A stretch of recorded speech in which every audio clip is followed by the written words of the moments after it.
Hello all, welcome to my channel.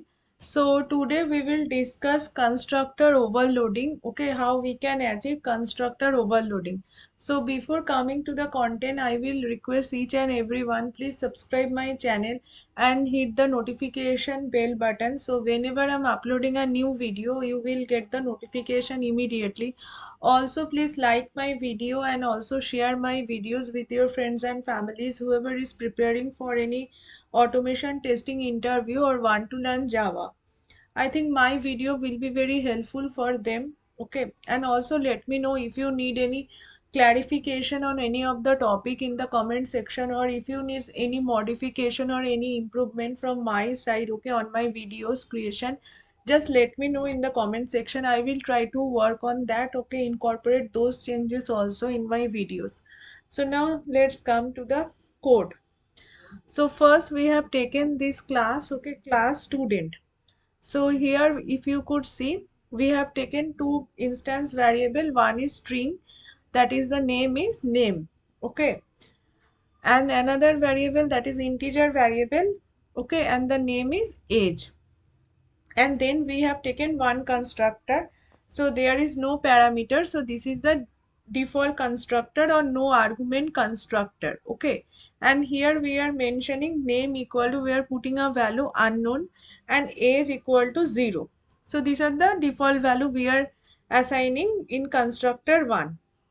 Now then we have taken another constructor, constructor 2, that is, we know the name, class name and the constructor name is same, okay. Parameter we can provide as per our requirement. So this is the second constructor student.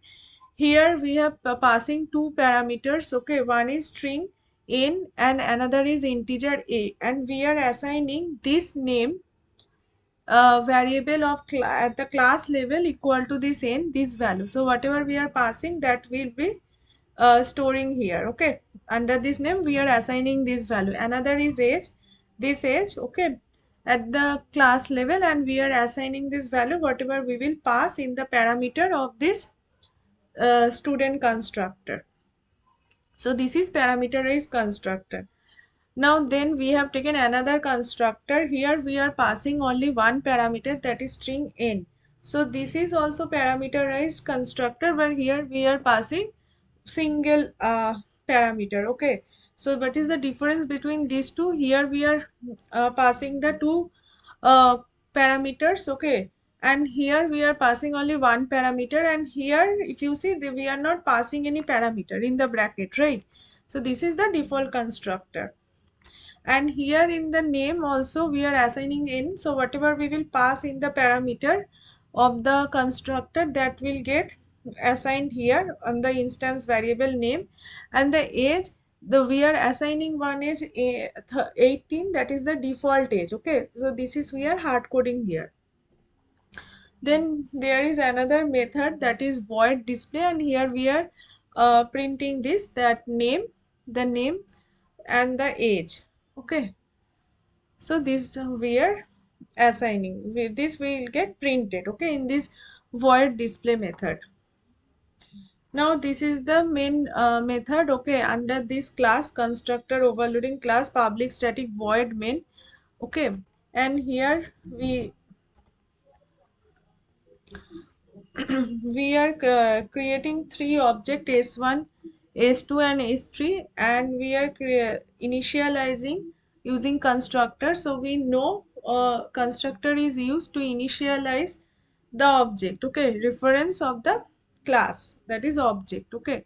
So here student class, we are creating object s1 of student class, and here we are not passing in the constructor level, we are not passing any parameters, okay.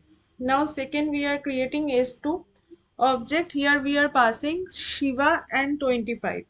Now we are creating again another object, that is s3, and here we are passing only one variable, that is Rahul, okay. So now from there we need to understand which constructor will get called, okay.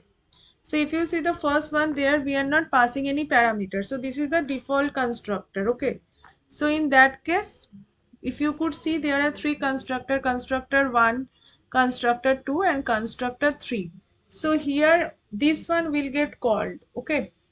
Why? Because there is no parameter. So that's why default constructor will get called. Okay.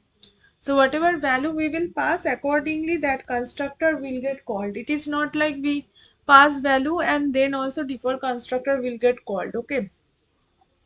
Next is another constructor. Okay. That is we are passing here two variables Shiva and 25. So if you could see second constructor. So here there are two parameters. Okay. String n and integer a. And we are assigning this value. Okay. This class variable, that is instance variable name equal to n and this age equal to a. So this will get assigned. Okay. So now this second constructor will get called. Now if you see in the third, here we are mentioning only one parameter Rahul. Okay. No age. So in that case will which constructor will get called? So third constructor. Okay. So this third constructor, that is student, will get called because here only one parameter we have mentioned, that is string n. And then we are calling this method, okay, display method, for each object. So s1 dot display, then s2 dot display, and s3 dot display. Okay, because different value we are providing, that's why we are calling this display method for each object. So let's run this. Let's see the result. Okay, so if you could see, first is name unknown and the age is 0. Why it is so? Let's try to understand. So first one is this one. So here if you could see, there we didn't provide any value, right? So that's why if you could see the name also there, the default name this constructor called. So whatever the value is assigned for this name, that is unknown and age is 0. So that's why this get executed. Okay.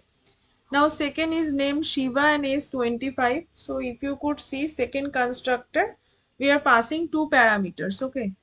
And here if you could see, we are passing Shiva and 25. So whenever we are calling this method, it will get assigned. So Shiva and age is 25. Now the third time when we call this method, then Rahul and age 18 is getting printed. Okay. If you could see here, now this is getting called. Okay, display method for object s3. So here we are only passing Rahul. Okay, because in third constructor only one variable or only one parameter we can provide, and here name, age, we are hard coding name equal to n. So whatever value we will pass in the constructor, that will get assigned, okay, in the instance variable. But age is, we are hard coding 18. So that's why age is getting, here the age is getting stored as 18. Okay. So this type of question can be asked, okay, in the Java interview or automation testing interview, how we can achieve constructor overloading. So please practice it. Okay, and let me know in the comment section if you having any doubt. Okay, and please subscribe my channel. Okay, and hit the notification bell button. Tomorrow again I will come with a new video. Till then, have a nice day. Thank you all.